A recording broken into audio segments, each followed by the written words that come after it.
अब रिकर्जन पे हम क्या करेंगे, प्रॉब्लम सॉल्व करेंगे। ठीक, अब देखते हैं पहले कैसे प्रॉब्लम आते हैं। ठीक, पहला है प्रॉब्लम क्या है कि printing the number in decreasing order. मतलब कोई भी नंबर दिया होगा और उसको डिक्रीजिंग ऑर्डर में प्रिंट करना है। फॉर एग्जांपल के लिए यहाँ पे देखेगा कि एन टू वन प्रिंट करना है। अगर मेरे को एन 10 दिया है तो 10 9 8 7 6 ऐसे सो ऑन 1 तक प्रिंट करना है। तो देख, अगर मेरे को क्या है, कोई फंक्शन वैल्यू दिया है, यहाँ पे लिखा भी है, इस चीज़ को एक्सप्लेन भी कर देता हूँ कि कोई मुझे क्या है फंक्शन वैल्यू दिया है, एफ ऑफ एन दिया है। तो मुझे ये पहले समझ में आ रहा है कि मुझे पहले प्रिंट कराना है, फिर इसी फंक्शन को क्या करना है, कॉल कर देना है इस फंक्शन को। तो इसके बेस कंडीशन क्या होगी, काम तो समझ गया, ये क्या हो गया, ये क्या हो गया, काम हो गया। और कॉलिंग द इनर फंक्शन और बेस कंडीशन तीन होते हैं। तो बेस कंडीशन वो ये हो जाएगी कि एफ फंक्शन मान लिया इसको, ये क्या करता है, एफ फंक्शन के हो जाएगा, और जो कि क्या लेगा, एक इंटीजर लेगा। अच्छे से ये लिख देता हूँ।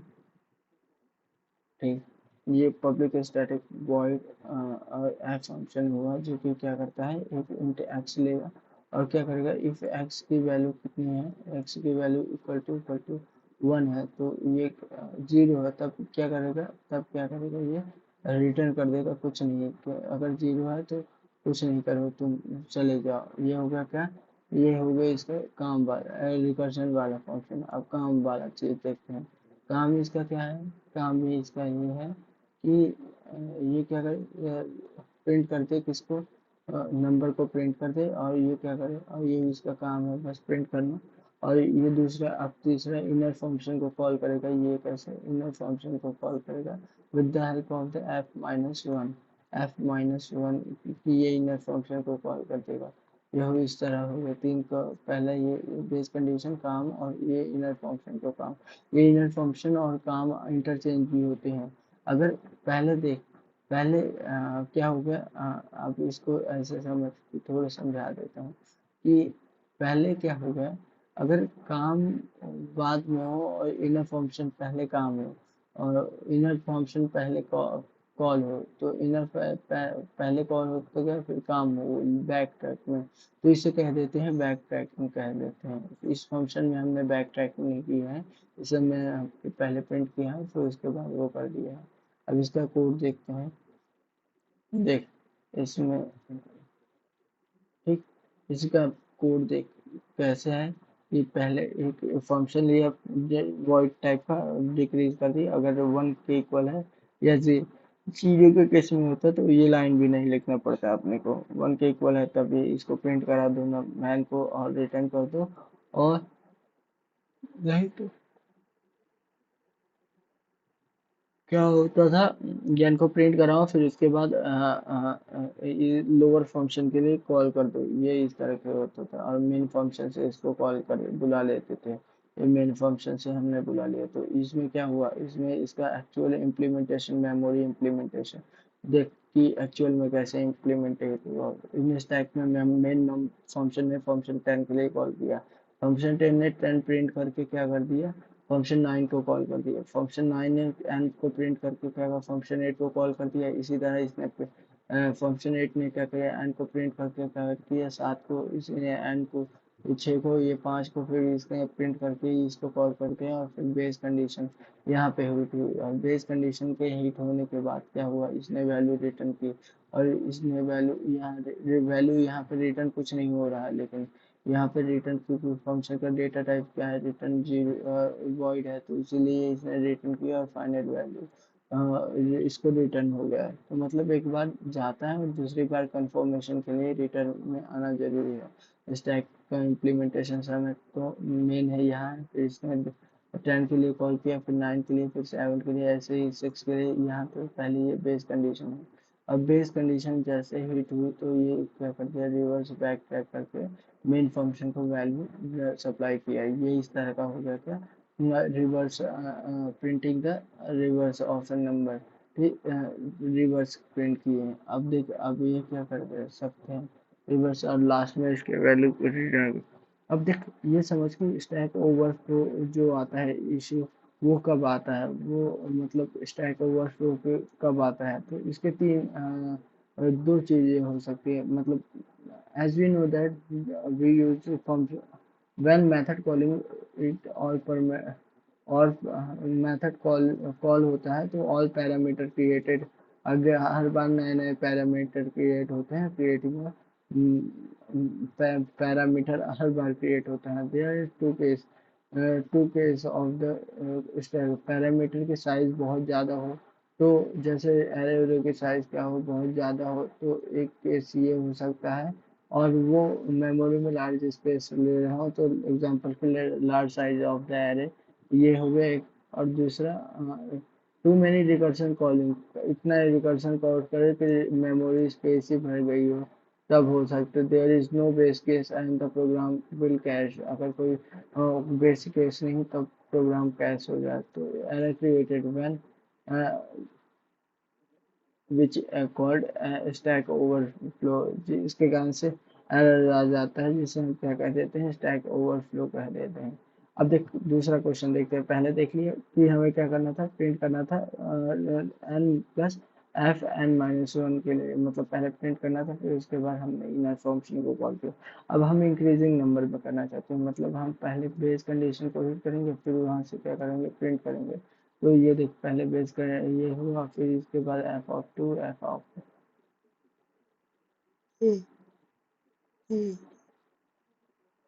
पहले हम बेस कंडीशन को हिट करेंगे, फिर इसके बाद क्या करेंगे करेंगे।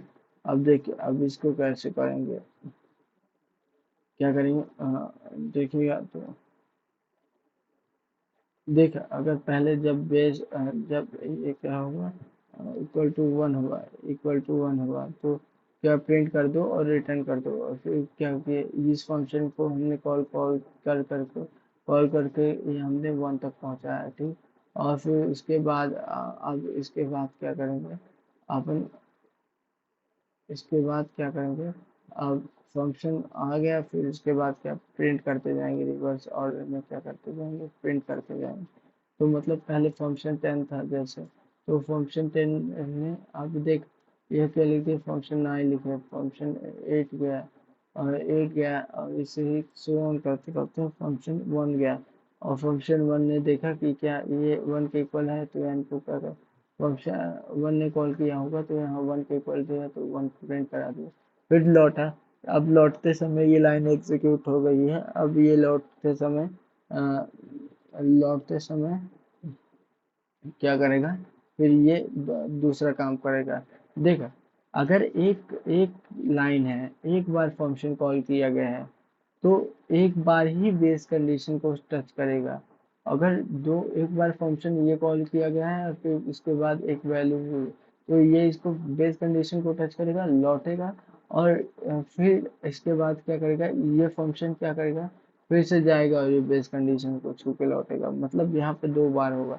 दो बार नहीं होगा, दो बार से ज्यादा होगा, फिर जैसे ये इसको कॉल करेगा तो फिर इसके लिए आएगा कि फिर ये जाएगा, फिर ये लौट के आएगा, तो ज़्यादा टाइम हो जाता है लेकिन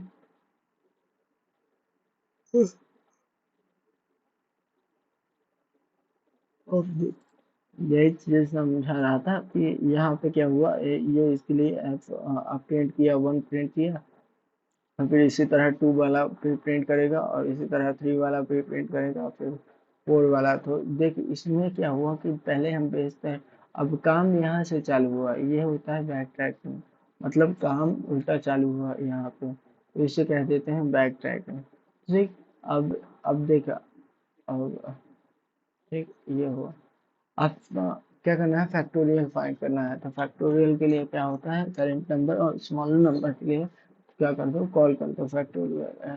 क्या होता है फाइव फैक्टोरियल, तो देखिएगा फैक्टोरियल क्या होता है, आप हम जानते हैं फाइव फैक्टोरियल को क्या कर देते हैं, फोर, और क्या फाइव को कॉल कर दो, और सॉरी फाइव को कॉल कर दो और फोर फैक्टोरियल को कॉल कर दो, इसी तरह फोर को कॉल कर दो और ये थ्री फैक्टोरियल कर दो, और इसी तरह थ्री को कॉल कर दो और टू फैक्टोरियल के लिए,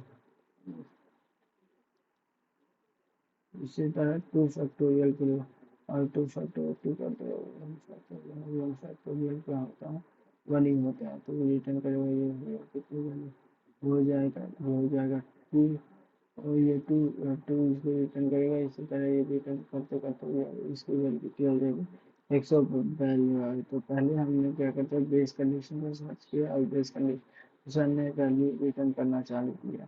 तो देख यही है, फंक्शन ने कॉल किया और फिर उसके बाद इसने स्मॉलर फंक्शन के लिए कॉल कर दिया। इसी को कहते हैं फिबोनाची, मतलब फैक्टोरियल, फैक्टोरियल का प्रोग्राम है ये, कि जब base condition n equal to कितना हो जाएगा, जीरो, तब रिटर्न कर दो, नहीं तो क्या कर दो, मैं ये कंसिडर करके इसको डायरेक्ट यहाँ लिख सकता हूँ कि मतलब n इंटू और F of the n minus one के लिए लिख सकते हैं, ठीक। और इसे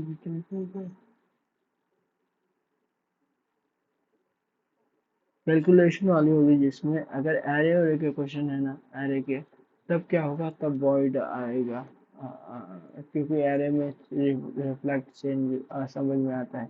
लेकिन अगर ये वाले हैं फैक्टोरियल वाला, तब इंटीजर होगा और वही फंक्शन रिटर्न कॉल होगा, ठीक।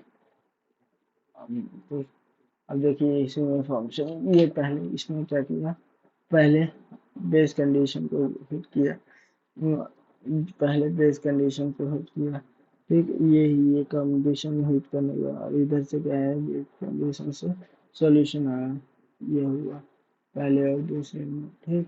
अब देखा आगे, इसमें टाइम कॉम्प्लेक्सिटी क्या है लगी, टाइम कॉम्प्लेक्सिटी कितनी लगी, बिग ऑफ एन लगी।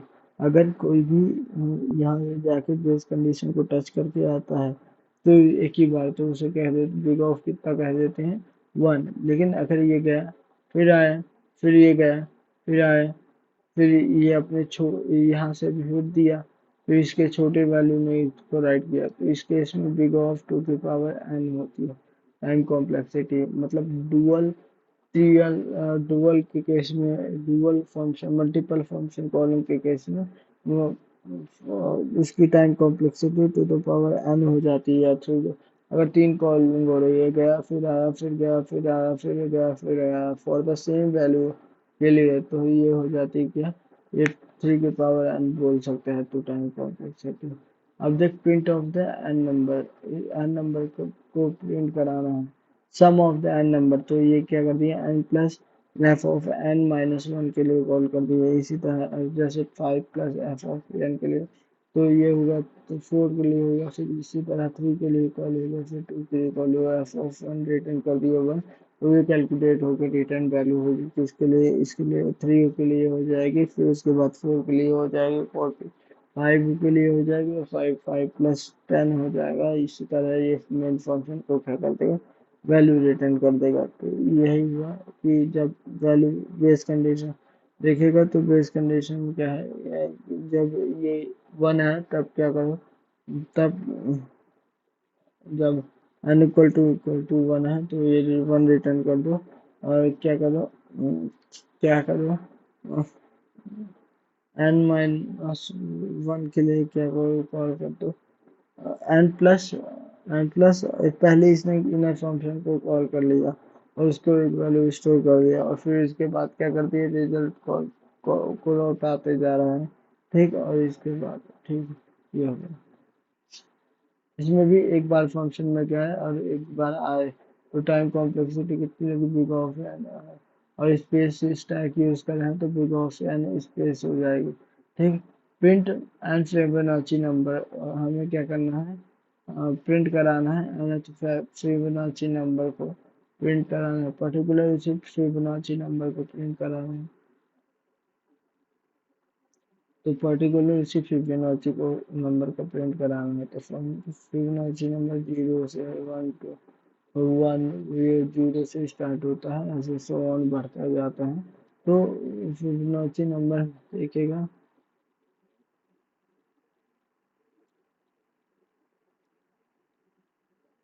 फिबोनाची नंबर में क्या होता है कि फिबोनाची नंबर में एफ ऑफ एन जो होता है वो क्या करता है, f of N minus one plus f of the n minus two को कॉल करता है।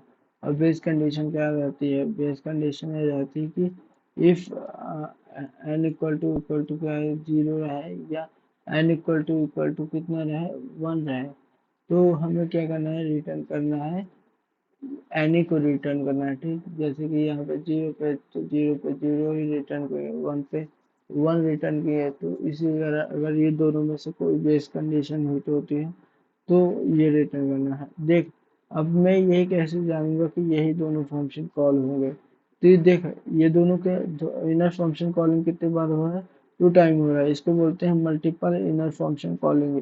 मल्टीपल रिकर्शन, मल्टीपल रिकर्शन की मतलब एक बार फंक्शन ने कॉल किया, जाएगा और फिर वैल्यू परफॉर्म करके आएगा, ये जाएगा, फिर वैल्यू परफॉर्म करके आएगा, ये जाएगा, फिर इसके बाद वैल्यू परफॉर्म करके आएगा। ये होता है क्या, मल्टीपल रिकर्सन, इसे बोलते हैं मल्टीपल रिकर्सन।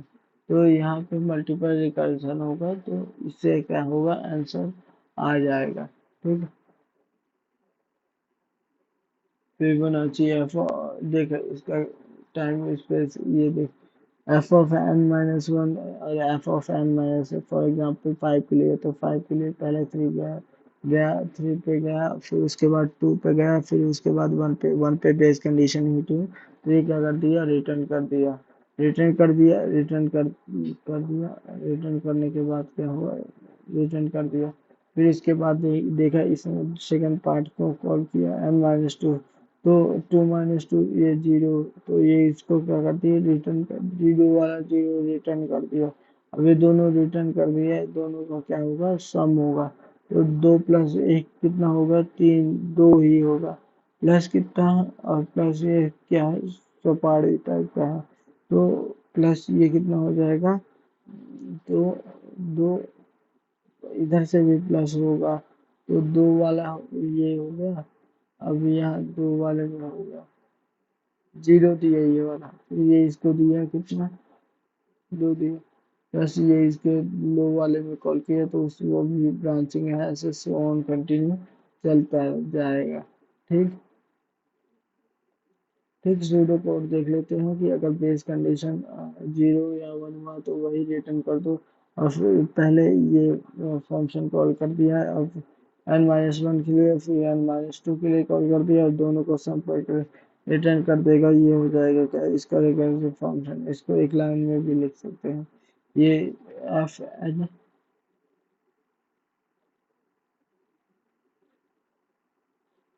पहले fn-1 के लिए किया, fn-2 के लिए, और फिर इन दोनों को सम कर दिया।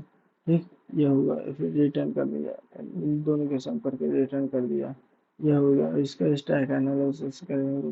तो देख, पहले यहाँ पे यहाँ डीएफएस की तरह रूल चलता है अभी, समझना है ना, तो ये हो गया 5, इसको डाल देते हैं, तो डीएफएस की तरह रूल चलता है, 5 5 4 4 को कॉल करेगा, 4 3 को करेगा, 3 2 को करेगा, 2 वाला 1 को करेगा, 1 वाला वैल्यू रिटर्न करेगा, फिर ये इसको करेगा, 0 को कॉल करेगा, ये इसको वैल्यू रिटर्न करेगा, 0 + 1 यहाँ 1 आएगा, 1 आएगा।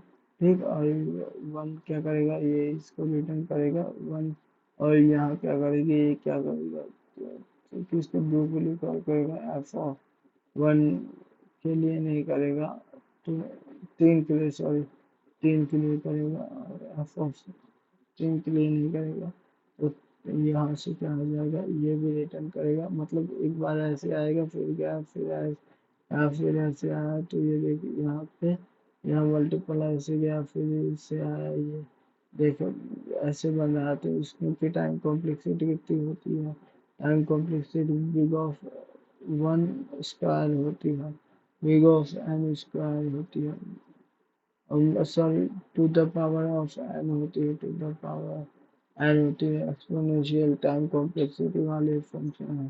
ठीक, ये इसकी, आप देखो, अब आगे चलते हैं, इसका कोड देख लेते हैं, पहले n इक्वल टू 0 और 1 के लिए यानी रिटर्न कर दो, फिर एफ n-1 कैलकुलेट करो, n-2 कैलकुलेट करो, और रिटर्न कर दो, किसको, रिटर्न कर दो, ये क्या कर दो, इन दोनों का सम रिटर्न कर दो। ठीक, और इसके बाद यह एफ ऑफ फंक्शन, इसका स्टैक ओवरव्यू है। ठीक, और टाइम कॉम्प्लेक्सिटी कितनी लगी, स्पेस कॉम्प्लेक्सिटी तो बिग ऑफ एन लगी, मैक्सिमम लेंथ, लेकिन time complexity two the power of n लगी, क्योंकि हर बार दो नोड होते जा रहे हैं तो two the power of n लगी इसकी टाइम कॉम्प्लेक्सिटी। ठीक, तो इसके बाद आता है check whether the number is whether the array is shortest array या नहीं। तो इसके लिए